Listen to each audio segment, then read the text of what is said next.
But in business, there's something called the jump off. And you need to know, does your business fall into the jump off category? I had studied all the other direct selling companies in my category of fashion jewelry, and they all had something in common, a 10 to 15 year life cycle. But I didn't believe it, not for me, because I was going to be the one that was going to push past it.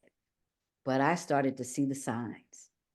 11 years in, 12 years in. And remember, I studied it. I knew what the signs looked like.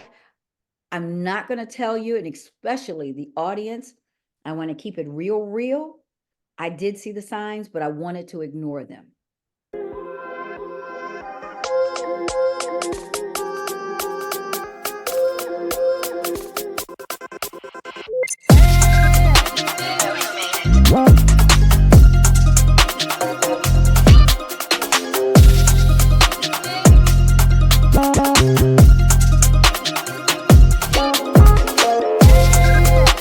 Hello, Empower Nation. Welcome to Empower Her Money podcast. I am your host, Angela Duncan. Today's episode is sponsored by freemoneytipsbook.com.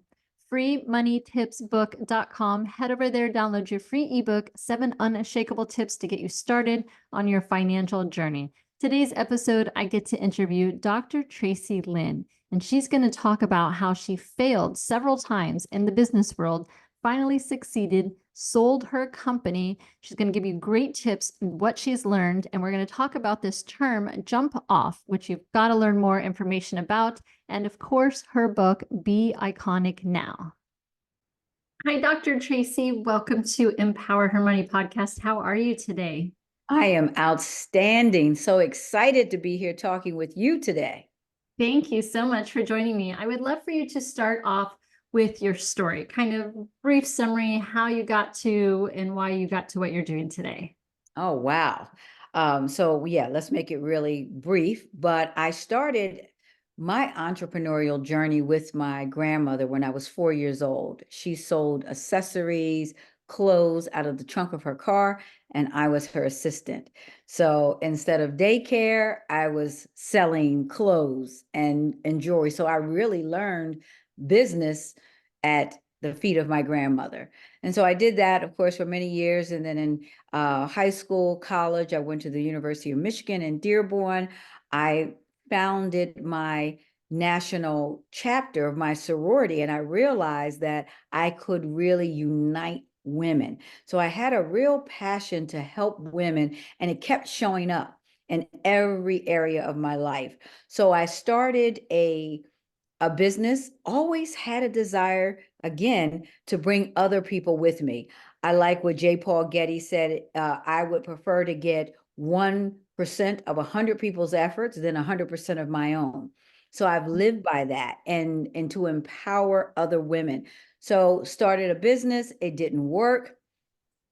And that's why, later we're going to talk about bulletproofing, because I went into a shell after that business didn't work. Now, I've had many failures, at least 3 failed businesses, but I was able to get back up because I realized that business failed. I didn't fail. I wasn't necessarily doing what I love to do. Sometimes it was about the money, and sometimes it was about the process.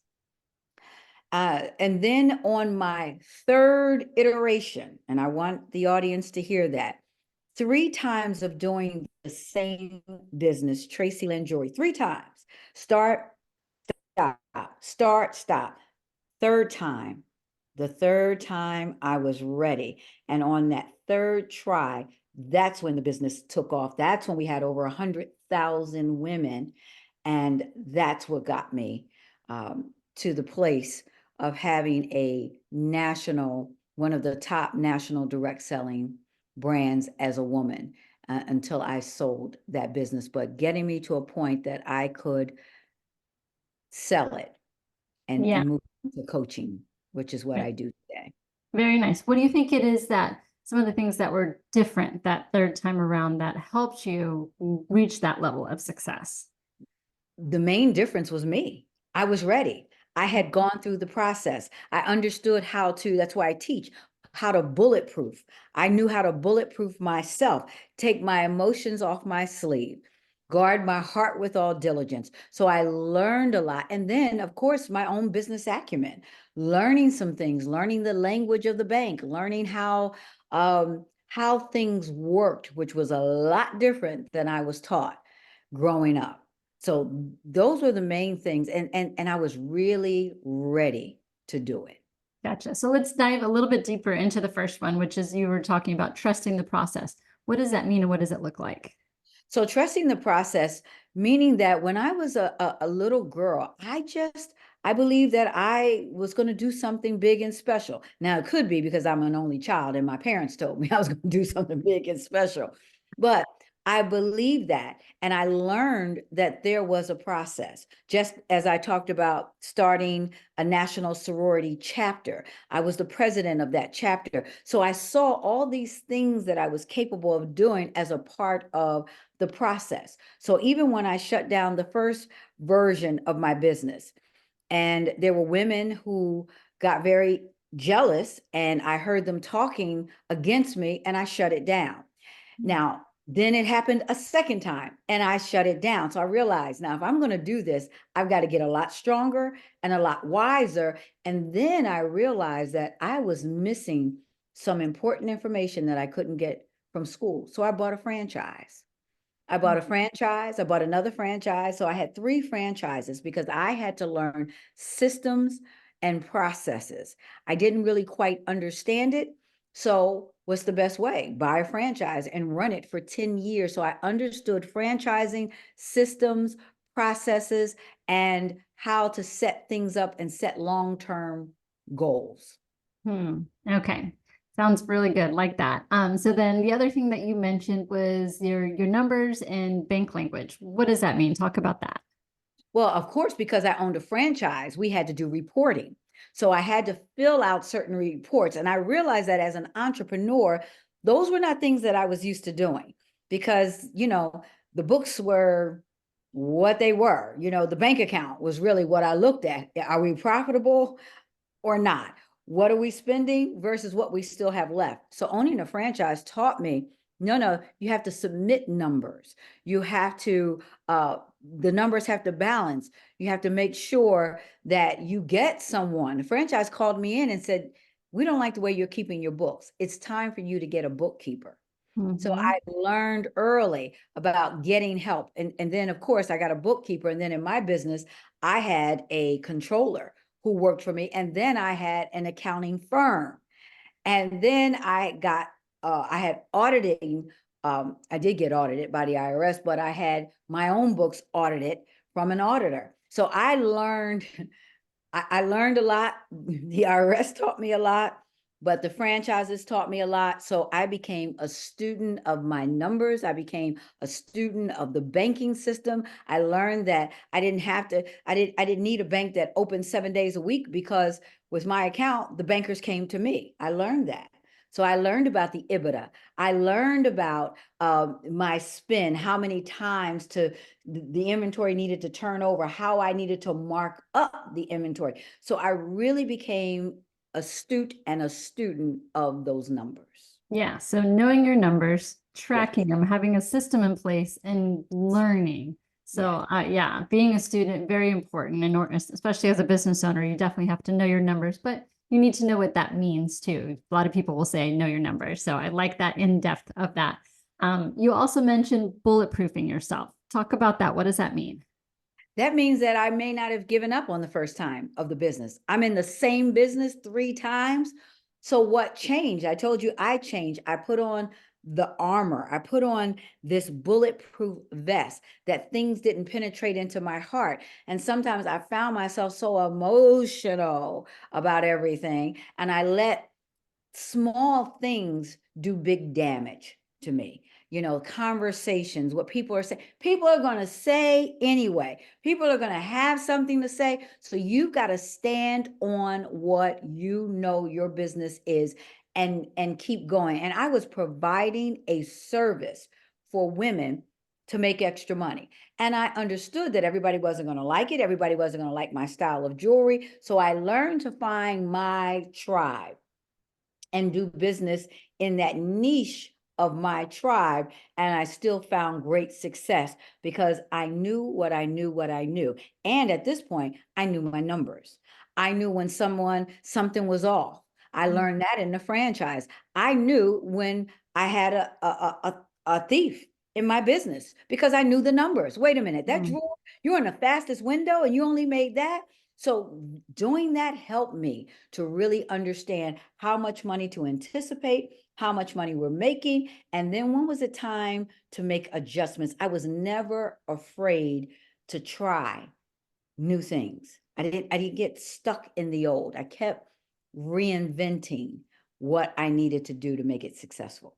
Yeah. And so for the business owners out there, you built and successfully sold a company.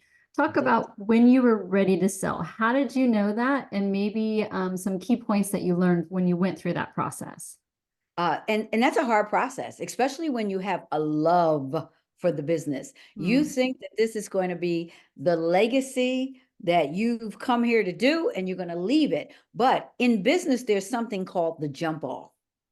And you need to know, does your business fall into the jump off category? I had studied all the other direct selling companies in my category of fashion jewelry, and they all had something in common: a 10 to 15-year life cycle. But I didn't believe it, not for me, because I was going to be the one that was going to push past it. But I started to see the signs. 11 years in, 12 years in. And remember, I studied it. I knew what the signs looked like.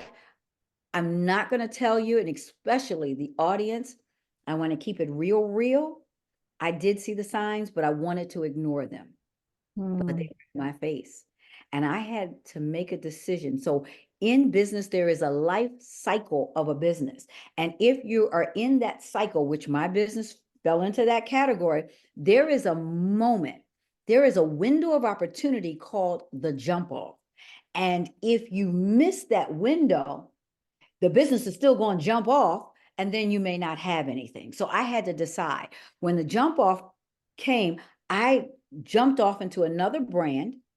And then I realized that I need to sell my brand while it was still at the highest level so that I could sell it extremely profitable. The new owner could come in and do what they needed to do, and they would also restart the clock of the business. So you have to look for those number signs. Things are just, you just can't get anything going. The numbers are going down. The people are just not there. I mean, there were signs, and I studied all the other businesses. When they started, I wasn't there. But when they were closing, I saw them on a ramp up and I saw them on the ramp down. And I knew what that looked like. I didn't like it, but I wanted to come out on top, and I wanted to come out with money for all the hard work that I put in. Yes. And I understand you're an author as well. You want to talk about the book process and your book that you have published? Yes, I do. And actually, I self-published this particular book, Be Iconic Now, because when you are an icon, you may not realize it at the moment. You look back on the body of work and you can see iconic things that have happened in your business, and especially for me. And I wanted to get the message out for women to take that seriously right now. And so I did self-publish, and then I got picked up by a publisher. So they're working on the book now so that we will re-release it. I only released a small amount, but we will release coming up in the spring. And so the process was really good because it allowed me, that's why I can talk to you about my entire process, because it was journaled out in the book. So having that chronicle and a chronological order of things helped me to really push the book out and then talk about that process. Yeah, that's a great story too, because not often do you hear a self-publish, someone finds your book and then they want to, help you and then relaunch it too. So that's an incredible story. Congratulations. Thank you. You also mentioned that you do coaching. So talk about what your program is, how you help people through your coaching program. Yes. So I have my coaching program is called the Icon Circle. Of course, everything with the icons. So it's the Icon Circle. And these are women, 6-figure, 7-figure, even someone going into to 8 figures. And I help them bulletproof the business. Because what I find and what I have seen, women who got out of the business because the heart got hurt, or because they didn't bulletproof the business with the numbers, or they didn't understand how the banking system and credit worked. They didn't know those things. So because of my vast experience, good and bad, I am able to bring clarity, help them bulletproof the business, even emotionally, financially, and even take on the spiritual aspect in terms of what is this gift that I have that I can bring to other women. So I have that coaching program, but it has an application because you really have to be in that category. And then I got flooded with DMs on Instagram, all the DM. Well, what about me? I'm not at 6 figures. What about me? And I didn't know what about because I didn't have anything. So I just launched a couple of weeks ago, as a matter of fact, my Big Dog Academy. And so I'm bringing in the big dogs who are at a point they're not at the 6-figure yet, and I'm helping them get there. I'm coaching them through all the processes of the business and even the marketing, and then I'm going to get them to the 6-figure, 7-figure. That's the goal, and then they can join me on the Icon Circle on the mastermind. So I'm going to take them from the academy to the mastermind. And I love the name of that because, when you think about marketing and all the things you could have called it, you could have called it like the little dog, but you're telling them that they are a big dog. They may not qualify for the other program yet, but they're still a big dog and I'm going to get you there. So, Yes. yeah, I love the language on that. Yes, thank you. Thank you. And I had this video that went viral, and it was about the big dog, my Coco, who's a big 90-pound German Shepherd. And when she was a little girl, she would look in the mirror as a puppy and play. And then one time my son put the mirror in her face and she ran because she forgot she was a big dog. And that's why I call it the Big Dog Academy. Whoa, because there are some big dogs out there and they may have forgotten. Someone didn't tell them who they are. And that's what I want to do. I want to motivate them. I want to empower them to get them to where they should be. All right, Dr. Traci, what do you see in the future for you? What's next? Well, the funniest thing I always say, number one question people ask me all the time, how do I know what to do? And I always say, step out and find out. So last year, after I sold the business, I had free time on my hands. I went back to real estate school because I went to esthetician school and I started a beauty brand, which I sold. And then I went to real estate school. So I thought I was going to sell luxury properties. I didn't know, but that wasn't it. I was always a real estate investor. So I realized it was just so I would know more. I love to learn. And I was out there, and then the coaching opportunity just came. So I'm just going to keep going. I want to keep growing the coaching business, not just as a business, but in terms of the business of people. I'm in the people business. I've always been in the people business. So I want to grow them. Then I want to get the big dogs over to the icon circle. So I want to continue with that, and then speaking more. So I've been out speaking again, and I haven't done that in years, and I am out there and I'm loving it. So I see more of that, more writing. You know how much I have to say? I'm glad you have us on the clock because you and I could go for another hour. And I'm so glad, even though we're close, we're not in person, because I wouldn't stop talking to you. I could know we could go on and on, but that's what's next. Awesome, Dr. Traci. So I've got a fun question for you. Yes. If you could have a superpower or super talent, what would it be and why? To see the potential in other women and bring it out. That's what I've been doing forever. So that is a superpower. Starting the sorority, on campus from scratch. helping other women in business all along the journey in every iteration. I had when I was 12 years old, no, maybe 14, I started an employment agency for all the kids on the block, got them jobs at McDonald's and Burger King. They had to give me a little percentage of the first check, but always empowering the women. I can see it. I can see them. That's the Very key. nice. Very nice. Dr. Traci, if my audience wants to reach you, find more about what you are doing, what's the best way to find you? The handles, all my socials at Dr. Dr. Traci, TraciLynn. I've got on a green suit and a check. That's how you know you found me. Awesome. Dr. Traci, thank you so much for your time today. Yes, thank you for having me. I enjoyed myself. So thank you so much. Thank you so much for tuning into Empower Her Money podcast. Hope you enjoyed this episode. Don't forget to subscribe, share this podcast, and leave a review wherever you are tuning in.